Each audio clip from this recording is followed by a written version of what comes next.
Have you ever wondered if dating apps are just a scam? I decided to find out by creating dating profiles on 3 popular dating apps to see what exactly happens when you trust an algorithm to find a match for you. And in this video, I'll show you how dating apps stack up against the tried and tested methods of Vedic astrology, also known as Kundli matching. And yes, I'm married, and this video was done for research purposes only. What is up guys, Sean Binda here from Hindu Lifestyle, where I talk about all things Hindu. So what do you have to fill out when creating your dating profile? Across the board, you have standard demographic information: name, age, and gender. After this is where things get interesting, as each app takes a different approach in trying to decode your personality. Tinder has so many options here, asking about your lifestyle choices such as smoking or drinking, and it lists all sorts of hobbies and interests. Bumble, on the other hand, only allowed me to pick up to 5 things to see who I'll match up with, and it had extra fields for my height, my religion, as well as my political affiliations. Quack Quack it was pretty interesting, as it caters to India only, but somehow I was still allowed to create a dating profile even though I live in Canada. It had some additional fields about dietary preferences, but when it came to interests, well, there really wasn't anything there. It also didn't ask me exactly what I was looking for in a relationship. After filling out the fields in all 3 of the apps, I uploaded profile pictures of myself, and I was off to the races, swiping left or right based on whether I liked someone's profile or not. Sounds pretty easy, right? Well, let's not get too far. All 3 ask you for basic demographic information, but only Tinder and Bumble ask you for what kind of relationship you are looking for. The major factor in all of these apps is your profile picture, with many of them giving you the option to upload up to 6 pictures of yourself.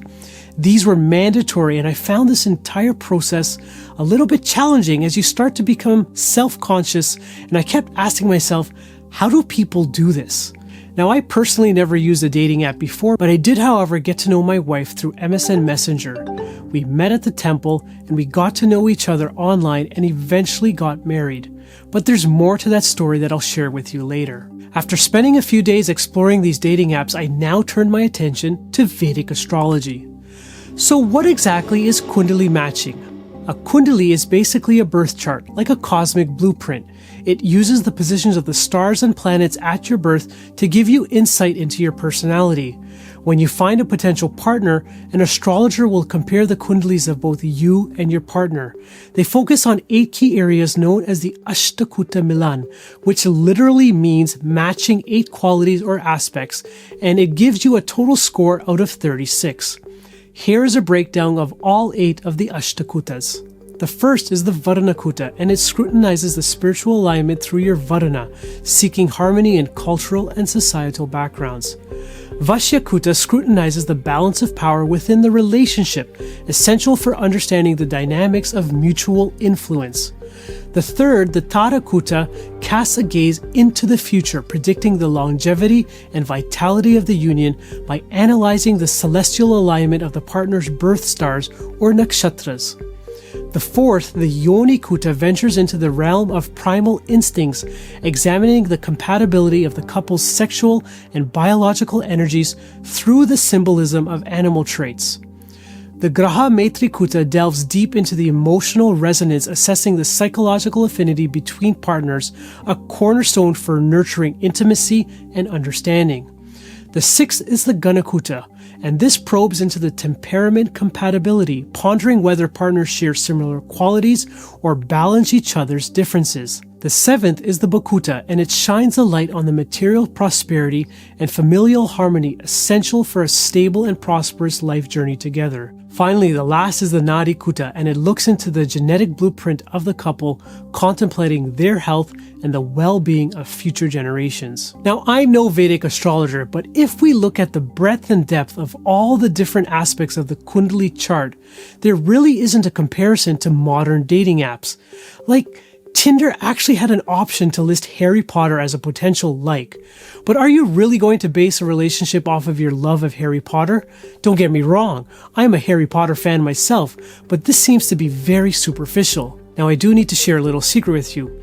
I never went through the Kundli matching process myself before I got married, as I was one of those Hindus who basically rolled their eyes at any sort of astrological reading. Because let's be honest, I wanted to feel that I was in ultimate control of my life. And when I look back now, I think this is the general problem people have with astrology. It's this feeling that we lose our personal choice and we end up labeling the entire practice of astrology as superstition or pseudoscience. This was something I addressed in an earlier video where I asked the question, are Hindu beliefs superstitious? We chose not to have our Kundli matched as we had already made the decision to be with each other. After marriage and the initial honeymoon phase, we then decided to look into our Kundli. Well, we were in for a rude awakening as we scored only 12 out of a possible 36 points. So what did that score mean?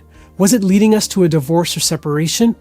Well, no, actually, we never doubted our commitment to each other, but the score made sense knowing the challenges we had in our life together.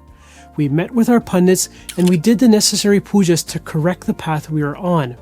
At a minimum, the Kundli reading made us reflect on what we needed to work on in our marriage. Vedic astrology isn't deterministic, and that's the problem we have when we talk about astrology.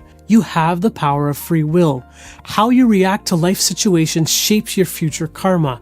It's such a fascinating aspect of Hinduism that I'll be making more videos on this topic, so be sure to subscribe to my channel to see all those future videos. So how does Vedic astrology stack up to modern dating apps? So let's expand this chart to include Vedic astrology, and you can see right away that our ancient rishis were actually one of the first people to create the ultimate dating app. Just look at all these factors that go into assessing the strength of a relationship. It's incredible. But that does leave us with a problem. You still need to meet people, and I guess that's the advantages of these apps. It eliminates some of the challenges, but creates new ones. For myself, I was lucky enough to meet my wife at the temple, and it was our shared interest that brought us together, something that I know a dating app would not have been able to do. If you are looking to be in a relationship, don't discount Vedic astrology. Our ancient rishis spent so much time trying to understand how the universe affects us. We would do them a disservice by at least not giving it a chance. There's so much about Hinduism worth talking about, from history to our scriptures to our deities and even Hindu temples, that you could even check out this video that I did on Hindu temples to learn why they are so important to Hindus worldwide. Thank you once again for watching. Please share this video with your friends and family. Subscribe to my channel if you haven't already done so, and I'll be sure to catch you in the next one. Om Shanti.